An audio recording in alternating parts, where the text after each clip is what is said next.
और बेगम, हाँ तो इस बार बकरीद पर कुछ स्पेशल करना है। ठीक है ठीक है। अच्छा हाथ हिला, सब स्पेशल स्पेशल है। हाँ बाबू तुम्हारी तो सुखादी ने तो हाँ। सही कह रही है चच्ची, सुगादी सांस की न इसकी चच्चा की। हाँ चुप कर बेटी। ठीक है चच्चा, तुम कह रहे हो तो चुप बैठ रहा हूँ। ठीक है। तो बेगम मैं क्या कह रहा था?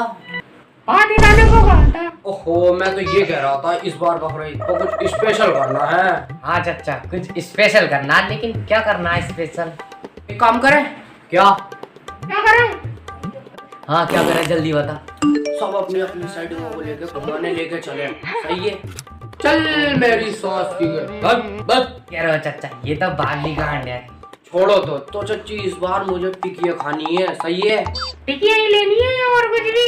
ए, चच्ची और क्या दोगी? हाँ चच्ची जल्दी बताओ तो क्या दोगी? ओहो, क्या देने की बात हो रही है? ए बाबू मैं तो इनसे पूछ रही थी कि और भी कुछ चाहिए क्या? नहीं चच्ची, और कुछ नहीं चाहिए बस। तो तुम और कुछ देना चाहो तो ले लेंगे। क्या रहा है बाबी गार्ड ने क्या है? अरे चच्चा, इसका कहने का मतलब है पैक करके देने चाहो तो दे देंगी। ओह अच्छा। हाँ चच्चा, अरे छोड़ो इनकी तो गलत सोच है। क्या कह रही हो चच्ची? इनकी तो बाबी गार्ड वाली सोच है, सही। अरे चच्चा हम ठीक है, तो हम जा रहे हैं। ठीक है, लव यू चच्ची।